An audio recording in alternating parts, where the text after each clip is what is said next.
instead. He's gone along with his name. All gone. All gone. All gone.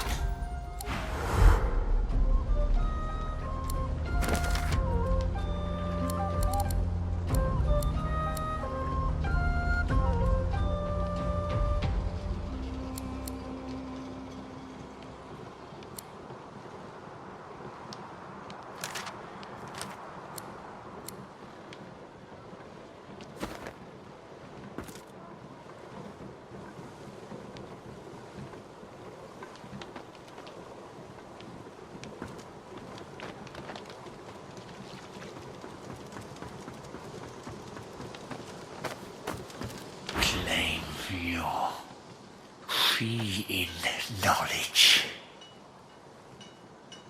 He holds out his hand, index finger forward. A spark crackles between you. Visions flash before your eyes, you using the air to cow your foes, or mastering water to leave them cold and helpless, or watching them fall as the earth moves beneath you. Choose.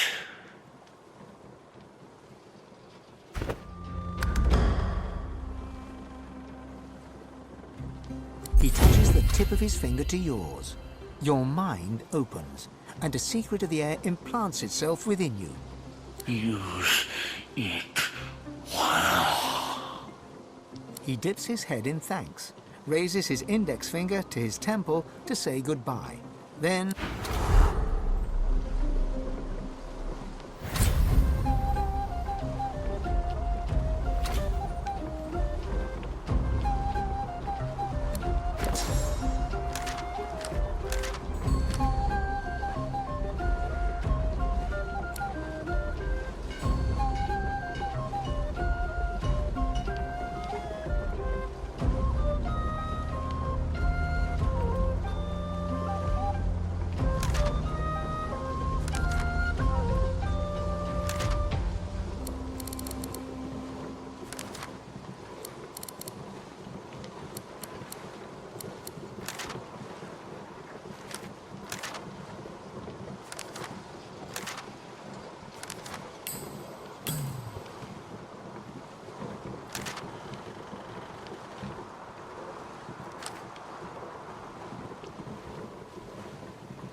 You hear the roar of fire, the crack of burnt awnings falling. The spirit stands before you, silent among the wreckage, his skin half melted down his face. He turns his gaze towards the corpse of Lone Wolf Pigsbane. His peeping skull cracks into a grin. He turns to you and bows. The spirit's grin lingers as the spectral flames around him fade. Skin reforms around his skull. He is a handsome man with gentle eyes.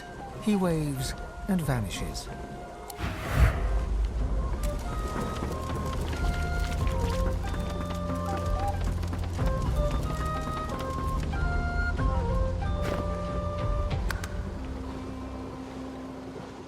The Fletcher trembles before the mass of bodies littering the camp, then looks you in the eyes. They're dead.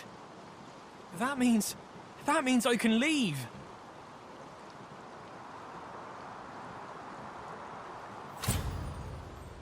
What I do best, making bows and arrows. Roost was a fan of my work and, well, he forced me to work for him. Gods, this means I'm free. A ship. A bit of sea air could be just what I need to relax. Decide what comes next. He reaches for your hand and shakes it, his eyes smiling. It's a deal. Must be moored off the Driftwood Harbour, right? I'll meet you there. Thank you.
My mate Fernerd once nabbed a seed that had fallen on Mummy Dearest's trunk chest thing.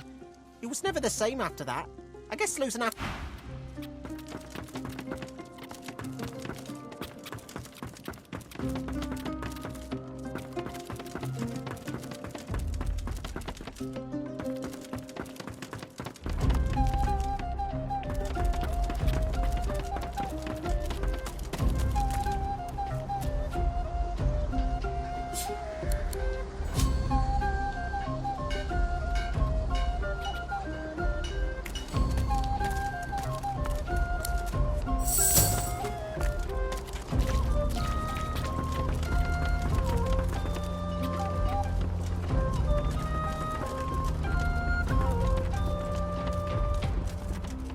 Fernerd once nabbed a seed that had fallen...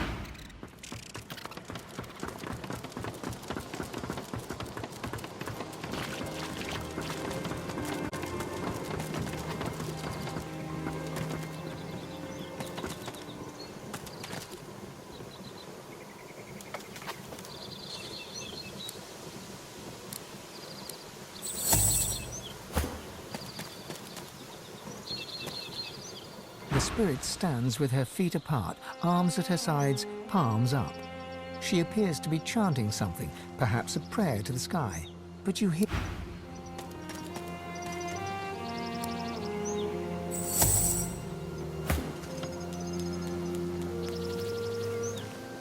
The spirit stands with her feet apart, arms at her sides, palms up. She appears to be chanting something, perhaps a prayer to the sky. But you are a dancer, a lover, a jester. But then the death fog takes the forest and all you know is gone. The screams of your people echo in your heart. You become a warrior. You die fighting, all play forgotten.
The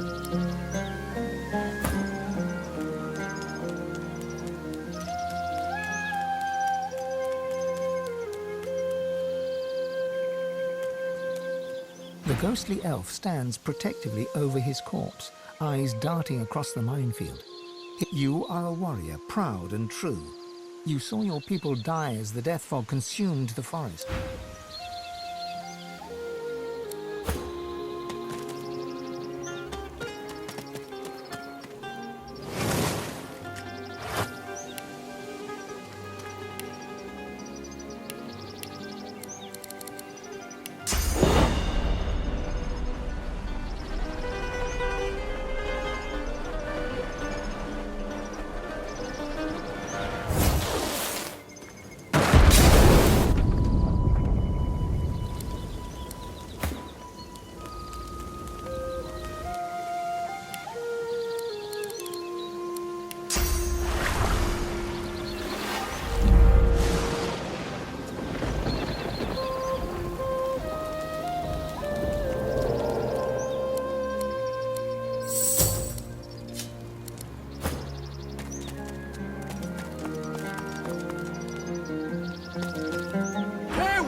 Lone wolf tosser. Likely story, wolf.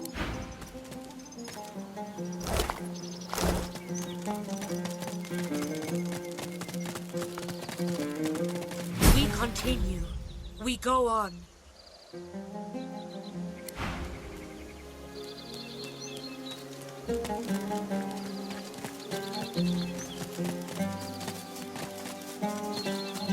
My baby, my girl, there you are. Yield or not, I fight. Honored one, we have time to speak later, but first I must speak to Sameila. Too long do I keep silent, too long do I wait, no more. I long await this moment, Sameila. Finally, we speak among tree and kin. Sameila pats Sameil's right arm with a warm, motherly smile, but then her fingers run across the names tattooed upon her skin, and her blind eyes see it all. She pulls her hand back, as if scalded, shock temporarily overpowering her. My child, what is wrong? These names, they're the names of the dead, of the scions of our people.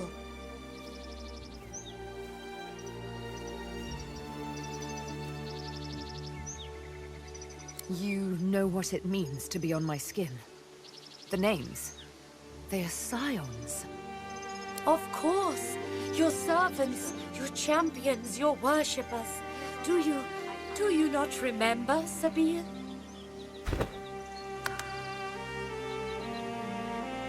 You are the prime scion. You're like I am, only far greater. I am but a limb, a branch where once there were many. You are the heart. You are the hope for our new homeland, the promise of our future, the very reason we do not give in to despair. You speak falsehoods. If I were a scion, I'd know it. I'd feel it with every beat of my heart. Your heart's been dulled. You're confused, you're conflicted, and all because... Her darkened eyes scour her body with an uncanny intensity. All because of this. She reaches for Sameil's cheek with a sure hand and softly traces her scar with her thumb. Careful.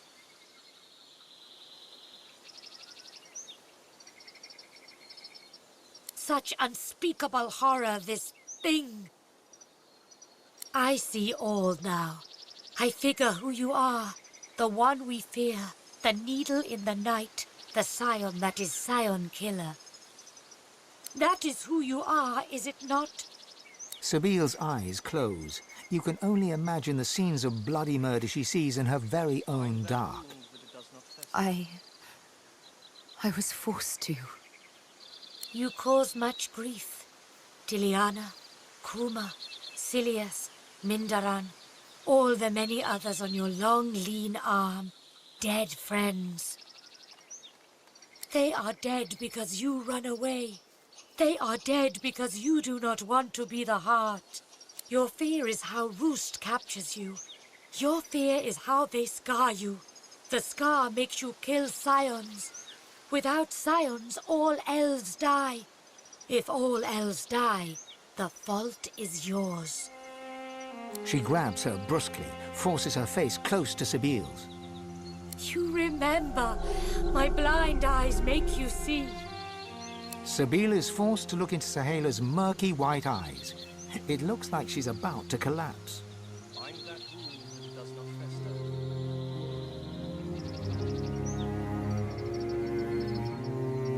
fester. Sameila falls forward into Sameila's arms. She holds her close and soothingly strokes her hair.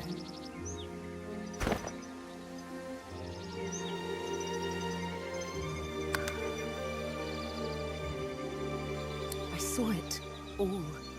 Me, the prime scion, destined to be the heart that pulses at the center of all ancestor trees. But the great mother tree spoke of death and domination. I hated her, fled from her, only to end in a strange land among unkind strangers. First there was Roost, then the mark. She smiles and strokes your cheek. Thank you. But we understand not. We demand you be the heart. You are the greatest of us all, the prime scion. We need you. You must go to the nameless isle where the mother tree roots. She is sick with fog that undid so many. She is dying. We've need of a new mother. Of you.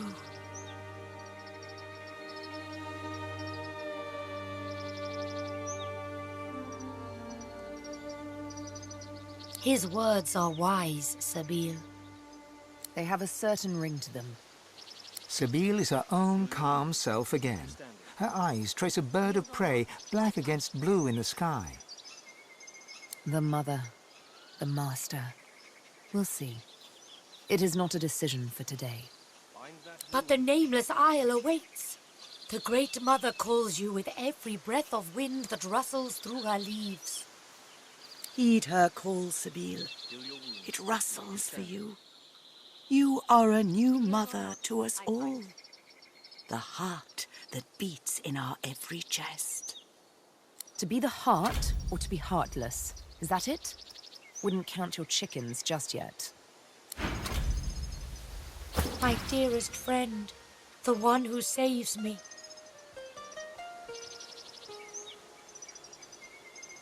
You give us everything.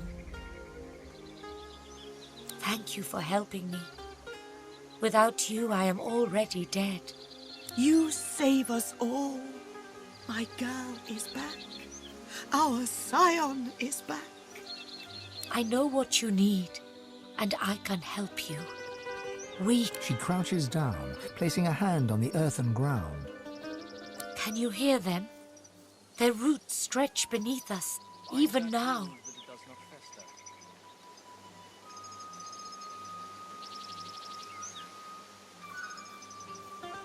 I will link you. You will hear them. They will feed you. Increase the source in you. Increase the power. She leans toward you, her veiled eyes directed toward the ground. The slightest of smiles plays over her lips, then vanishes. A space inside you clears. You have room for more source. You have room for more everything. You have room for the whispers of the trees. Hold your hand to the ground. I hold my hand over yours. We breathe together. We call the spirit of the trees to us. Close your eyes. Inhale and exhale. Inhale and exhale. Inhale. With each in-breath, the voices flutter in, whispers at first, then gentle murmurs like water over rocks. The wind of the voices enters you as you and Sameila breathe together. It travels down your throat, into your belly, around your heart. Suddenly, your blood runs icy cold, then warms again. Each breath makes you stronger. The voices fortify you, quicken your pulse, make a space in your heart where, yes, a great power can inhabit you. You exhale, and the voices, all but one, no louder than a whisper, flutter away. The space within you remains. It is the voice of the trees, of the mother. It will remain with you now. I hear it too, beautiful and strong. Yours will grow if you let it. It will shrink if you do not. We are connected now, you and I. You and all our kind. I give you something too. A thanks. Take this spear. It destroys evil. It helps you. You help us more than you know. We make arrangements. We travel soon. I must meet someone who can help us. I say no more than this. But I do wish you good luck. And perhaps we meet again someday. Feels like there's fire in my blood. I never imagined such power. Once more, you feel your soul expand with raw source. Deep inside, your god calls for you again.